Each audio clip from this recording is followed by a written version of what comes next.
Welcome to the Levrige Show. This is Brett Ingram. And today I want to cover a topic that's so important to your business if you use it right, but for so many people it's a huge struggle and it's something that they completely fail at and then lose faith in. And that is outsourcing. Outsourcing in terms of getting other people to do work for you that you're not hiring as employees. So when we're talking about outsourcing, it can really be any aspect of your business. It can be just about any single thing that you do. About the only thing you want to make sure you never outsource is whatever your core competency is. Whatever you're super good at that makes your company run, those are things that you want to keep to yourself and keep doing yourself because it gives you your competitive advantage. Everything else is largely a waste of your time. It's something that you could probably get done for a lot cheaper. And even though you may be a perfectionist and you may be somebody who says, well, geez, no one's going to do it as well as I can, that may be true. But the opportunity cost of having to do everything for your business as opposed to having other people do it and maybe only to 85% of the level you can do it is a killer because it prevents you from being able to grow your business and build it to the level that you want to build it. So first, just to sort of take a 10,000-foot view of this, when we're talking about outsourcing, let's compare it to hiring so we have a clear understanding. Now, when you hire an employee, it's a big obligation because now you have, you're committed to them in terms of a salary or hourly wages. The idea is that you're always going to have enough work for them. You have to pay payroll taxes. You have all of these other issues. And then, of course, there's the human aspect of it, where if you hire somebody and then things don't go well, it's really, really difficult to be able to let them go and then have to go and rehire a replacement. It's also extremely costly. They estimate that it costs about a year's salary if you keep somebody on for just a few months and then you have to get rid of them and replace them. So in lost productivity, in the actual cost that you're bearing the burden of, and in the lack of productivity you're getting while the person is underperforming. So you're basically looking at about a year of lost wages. Now, there may be some jobs that you have in some aspects of your business where that's the only way you can go about it, is to actually hire full-time employees or part-time employees, and that's fine. I want to talk about all of the other stuff. I want to talk about the things, those annoying things that you get stuck doing that if you could just have somebody else do it, you could focus on the important stuff. And that's what we're talking about here. Now, if you've never tried outsourcing before, the whole idea might be foreign to you and you might think, geez, I don't even know where to start. If you have tried it, depending on what your experience has been, you may have really negative feelings about it because there are some real issues and problems. So I'm going to give you best practices for how to go about doing this. But before I do that, I want to talk about some of the issues and the problems that I hear very commonly in using outsourcers. And by the way, I've had these same issues myself. And I've learned through the School of Hard Knocks and just kind of going through this enough times how to sort of narrow the process down to some best practices that work more often than not. There's no, silver bullet. There's no be-all, end-all that solves everything, but you can definitely set yourself up for success versus failure with a few things. So the common issues, and these are the common reasons I hear people say they don't want to outsource, and these are the excuses. The person that I hire isn't very good at the job. They can't speak my foreign language, my native language. They can't do the work. They misrepresent what their skills are. They take too much time in doing it. They're too slow. They have to keep coming back to me for advice and for how do I do this and how do I do that. They take so many hours that it costs me more than it should for them to do the work. That's one of the most common. Outsourcers sometimes, even though their rate looks really cheap, when it takes them 12 hours to do something you could do in 2, it's kind of difficult to justify the cost. And that's totally understandable. Outsourcers that become uncommunicative and unresponsive, so they're people that all of a sudden just sort of disappear. All of these things are common issues that every person that's used outsourcers before has experienced. Now, on the positive side, just so you're not skewed negatively about it. And I'm going to show you how to solve all of those issues. On the positive side, when you use outsourcing correctly and you have a good outsourcer, I outsource a bunch of things in my business. I actually have 0 employees currently, and everybody that I have working for me is an outsourcer, because the benefit is you only pay for work that's done. So if I have project-based work where I need some graphic designs done this month, but then I'm not really going to need me for 2 or 3 months, I don't want to hire a graphic designer because they're going to be twiddling their thumbs for 2 months and I have to pay them a salary.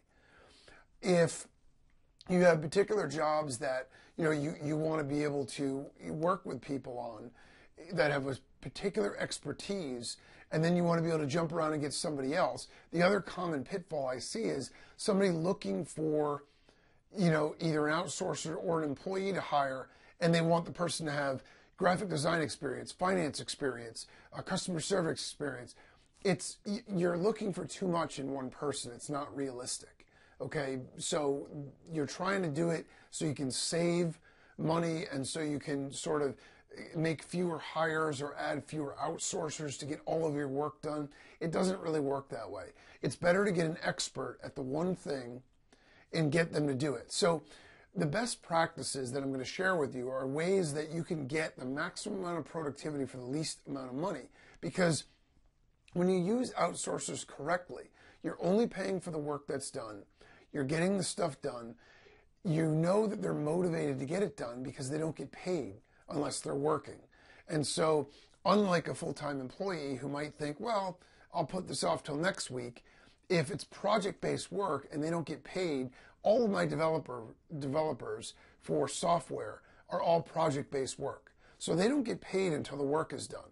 They want to get the job done. As soon as they have a beta to show me, they're on the phone with me or on Skype or whatever saying, hey, can you check this out? They want me to get it done because they want to get it done so they can get paid. And so if you use it the right way, you can improve your efficiency and your productivity by a lot. And also when you find good people, you can hang on to them. So let's talk about some best practices that you can start to incorporate if you want to outsource. Now, you may also have the question, well, I don't even know where to find people. And I can share some resources with you, but one of the most common and simplest to find is Upwork. It's upwork.com. And there are a bunch of other resources. But at Upwork, one of the benefits that you get by using them is not only do they have a large pool of outsourcers, but they sort of manage them for you because it will take random screenshots of their desktop for all the hours that they're currently working. And so you can then go back and verify they actually were working for the hours they're billing you. It's not the cheapest option, but if you want sort of a managed option where you don't have to babysit quite as much, it's a really good way to go. So at any rate, that gives you one resource, but you can do a Google search and you can find others as well. And basically, here's the rule of thumb. The very first, most important step in outsourcing is to get crystal clear on what you want. I made this mistake when I was first getting started. I was very much a control freak and I did everything myself. And everyone kept telling me outsource, outsource, outsource. And so when I actually sort of bit the bullet and started to do it, it was so, the idea was so liberating to think that I could just write a check and pay this person and they're going to take that off my hands and write a check. And I went crazy and I hired like 4 or 5 outsourcers within a week's time. And I was still busy, so I wasn't really there to manage them. And the long story short is it was a disaster. I paid a ton of money for stuff that never even got done. And it just didn't work out. But part of the other reason that it was a problem is I wasn't even clear on what I wanted them to do. I was like, well, yeah, I need somebody in customer support, so outsource that. I need somebody in development, outsource that.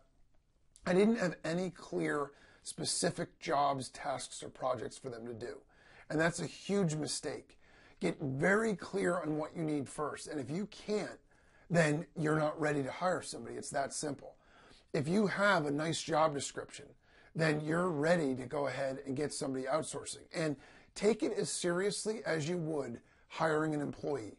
And I honestly mean this. In terms of the legwork you do up front to create the job description, to create what it is that you want this person to be doing for you, you need to be very detailed and very specific about it. That way you know you're going to get what you want. So that's the first step. Then you want to identify the most important skills that are involved in that. So for me, for customer support, just as an example, I use all my stuff as online. So I don't need a person who's a great phone rep. They might have a great phone voice and phone demeanor. That's kind of useless to me because we don't offer phone support. What I need is someone who can write and read English because they're going to be doing support tickets and that understands how to log in online and work with an online support desk. So those were the specific skills that were important to me. Now, I don't care if they've used my exact help desk software. While that's better, I don't care that much because I know if they know one, they can learn another. All right, so getting very clear on what the skills are and what the most important technologies or software or systems, if there's required things like graphic design, say everything you use is in Photoshop and you have templates in Photoshop. Hiring a graphic designer who's awesome but has no Photoshop experience is a total waste because they're never going to be able to do the work. So you want to make sure that the person has whatever required skills that you need, okay? Then you can think about the non-technical aspects of the job. For me, I need someone who's very dependable. Nothing irritates me more than someone who just disappears, doesn't tell me, and then 3 days later says, oh, something came up and I couldn't work for those 3 days. Dependability is a must. If you need to be out, that's okay, but you need to tell me that in advance. And I put all of these things in my outsourced job description. And I even say, I've had circumstances in the past where people have just stopped communicating for 3 days. That doesn't work for me. You need to communicate if you're going to be out or not able to work the hours that you claim that you're going to be able to work every week. And I give them a range of hours that they're going to work. I don't promise them X number of hours. I promise them a minimum. If I think I might need 20 hours a week, I promise them 10 at a minimum. And that way I know that I can give them what they want and they can give me what I need. So you get very clear on that stuff. Then in terms of the actual process of it, once you know what you want them to do, you know the duration, if it's only a 3-month project or a 1-month project or a one-off project, you want to be clear on that. If it's somebody you need ongoing, then you want to be clear on that as well. So you can put right in the job description, hey, this will continue on. This will go on as long as you do a good job. This is an indefinite work, or a long-term job. Now, the benefit of outsourcing is if you do make a bad hire, you can literally let them go like that. I mean, the downside is they can quit on you that way as well. I have had people just up and disappear. But if you do make a bad hire, you always have that out. If your budget gets cut, if a project launch you had fails, if your funding gets cut, whatever it is, you're not restricted by all of these employees that you have to keep paying. And so that's a huge benefit for why you want to use this method to get extra stuff done. So then when you go to post your job, let's just use Upwork as an example. You go on there and you choose the skills you want, and then when you put in your job description, what I do is I give them a short description about me and my company, because I'm looking for people with a long-term orientation. I don't want them to feel like a hired gun. I want them to feel like part of the team, because then I know they're going to be more invested in what they're doing. And here's what I do. So I post the job description, and I keep a track of all my job descriptions, because if I make a mistake and I hire somebody, I look back through the job description and I say, was I clear on that? If I was, then I look at it as sort of on them, okay? They lied about their qualifications or whatever. If it's something I didn't specify and then I was disappointed with, I add it to the job description. So my job descriptions, even for outsourcing, are living, breathing documents that I continue to evolve. So your first one might be rough, but then you'll learn real quick what it is you like and don't like about the people you've hired, and you add that stuff in. I give a little bit of background on me and the company, just very little, just to give them a flavor for what it is. And then I give them the specific tasks that they're going to be required to do, and then the skills that they're going to need in order to be successful, both tangible and intangible. Photoshop, PHP development, whatever, but also somebody who can work independently without constant supervision, that kind of thing. And I tell them, my expectation is we'll communicate by Skype, so you have access to me anytime you need to with instant messaging. You can do this by email, you can do it by phone, whatever you want. I use Skype. And I tell them, I need you to communicate if there are any issues. I have an understanding as an employer, and you need to have this understanding too, that there is a learning curve. So even somebody who's an expert at a particular skill and that you're paying a lot of money, you still have to give them a little bit of time to get up to speed. The warning signs, the things to look for, or if they keep asking the same questions over and over, you answer it, you help them to understand what they need to do, and then they still don't get it. If they have to come back to you 2, 3, 4 times for the same question, that person is probably not going to work out. So you want to cut your ties. As soon as you know someone isn't working out, it's much smarter to cut ties and start hiring a new person than to continue to invest in the same person. You give them a week, give them a job, and the key is to make sure you're available to help them during that week. And you explain this to them. When I bring somebody on, I understand there's a learning curve. I will be here to help you. But long term, my goal is to be able to step back and have you do this job and task independently. Because if I need to stand over you to do it, you're not helping me. And I put those exact words in my job description. So this person understands I'm not going to hold their hand. I'm going to help them get started, and then I want them to be able to pick up the ball and run with it. Now, another thing I do that's a really, really useful thing. If there's anything that's a multi-step process or complicated process they're going to be doing, shoot either like a Camtasia screenshot video of you doing it or somebody on your staff doing it that you can provide them with training right when they get in the door, or like a PDF document with the steps that they need to follow. If it's something simple, you don't need to bother with that. But if it's something, that's more intense, or it's more steps, or it's, requires a little bit more difficulty in doing, it's a really good way to do it. And then like for my support desk, while I don't give them a tutorial on how to use it because I have a very simple process, I give them guidelines about my policies. We have a 30-day refund policy. This is how we handle this issue. This is the process for doing a refund. These kinds of things. And so they know. And then they come to me, they ask the question, then they figure it out, boom. From that point forward, I know they're on their own. Another really important thing to do, and this is even more important once someone is up to speed for you, because when you get a good outsourcer, it gets really addictive. You want to start outsourcing everything. It's so exciting because you can literally get people for as little as $4 and $5 an hour, depending on what kind of job that you're trying to get outsourced. People with college degrees. So it isn't necessarily something that's expensive. I mean, you can get a lot of work done for a few $100s a month. And so it's a very cost-effective way to do it. But the other thing that's important is that you continue to monitor their hours. Because the other thing that I've found is I have a tendency to sort of get a little lax and start to take things for granted when it's going well. And what I found is, one specific example, I had a support person. He was excellent, really thorough with the customers.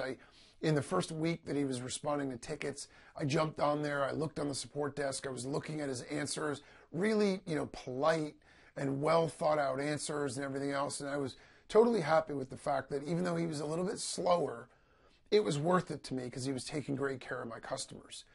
Well, time went on. In my business, I launch products. And when I do a product launch, there's a ton of support. But then it slopes way off. And before I launch a new one, I get very few tickets. So you could, there's only a few a day versus like 50, 60 a day when I have a new product launch. And I found that his hours were the same, even like when there was no product launch. And so I reached out to him and I said, why are the hours so much? Well, I had this and this and this to do. So then I actually went into the support desk and I checked. And on same weeks where he was, resolving 100 plus tickets, on these weeks I was getting billed for the same amount of money, and it wasn't just 1 week. It was over like 3 weeks. He was resolving like 16 tickets. And so I called him on it and I said, look, And he swears to this day that he was honestly doing it, but there's no feasible explanation for how that's possible. That it takes you 42 hours to answer 16 tickets. I mean, I don't know what kind of tickets these are, but if it's taking you 3 hours a ticket, then there's something wrong with you. And so it's important because remember, this was a good guy. This was a guy who was doing the job. You have to always monitor on a weekly basis the hours to keep it in check and make sure, because outsourcers can be savvy. They know the game. If they're career outsourcers, they know how to get extra out of you, and they'll take multiple jobs and they'll overbill hours to all the employers to make a full-time living doing this. So you do need to be careful. But if you're diligent, if you're present, and if you monitor this stuff, you can get excellent work done, and you can get it done for a fraction of the cost. So that's what I do. And then when I onboard them, I give them all the logins that they need. When I hire them, I verify when they can start, what hours a day they're going to be working, and I make sure. The other thing that I do as a litmus test before I hire somebody is I go through all of their reviews, and I go through their qualifications. If they're not an exact match or very close, I just junk them right away, because you can get very close to what you're looking for and you can still get it for relatively cheap. So I only get people that are not a big stretch. When I get it narrowed down to like the top 4 or 5 candidates, and it's important you spend time and not just hire the first person that comes through, then I reach out to both of them or all 3 of them. And I do this on purpose. I ask them a question even if I don't even need the answer. I want to see their communication style. I want to see how fast they respond, because if I haven't hired them yet and they're eager to get the job and it takes them 48 hours to respond, that's kind of a red flag. What's going to happen after they're getting the paycheck? They're not going to care. Now, there are some instances where a person will say, oh, I'm sorry, I was away for the weekend. I don't hold that against them. I'm talking about a person that has no explanation for it, and it takes them 72 hours to respond, or they respond in like a one-word answer, or they respond in broken English. I stay away from those, because I already know they haven't even gotten the job yet, and they're looking at it like, hey, I just want to get in and get the hours and get out. I want someone who's going to commit to me the way I'm going to commit to them. Then I hire them and I onboard them. I tell them I'm there to answer the questions. I give them all their logins for the stuff that they need, and I give them, access so they can get started. And I tell them, let me know if you have any questions. I monitor them closely for the first week or 10 days. Then if it's going well, I just ongoing sort of monitor them. If it's not, then I step in and I say, okay, look, is this something that I did wrong? Let me see if I can clarify this. I give them a second chance. And then if it isn't working, I just cut them loose after the first week and hire somebody else. But it makes sense to take the time to hire the right person up front, because it will save you a ton of headaches in the long run. And when you get good at this, you can have a team of outsourcers working for you. And even if one up and leaves one day, now you have these job descriptions, so you have a process to follow. I literally can replace my support staff in 24 hours. I've done it twice already. So when somebody leaves me, and especially if it's during a product launch, which always seems to be the way it works, I can go on, post a new job, get 100 interested applicants within a day, evaluate them. I'll spend 3 hours going through the applicants, shortlisting, whatever, corresponding with a few. Boom, I hire the right person. 48 hours max, I've got the person replaced. And so if you have job descriptions and you follow this process, you can do exactly the same thing. And outsourcing is an awesome way to build your business really, really fast. So hopefully that helps you get more productivity and make more money and build your business faster and easier than ever. So if you have any questions, feedback, please, as always, share it with me. And until next time, make it happen.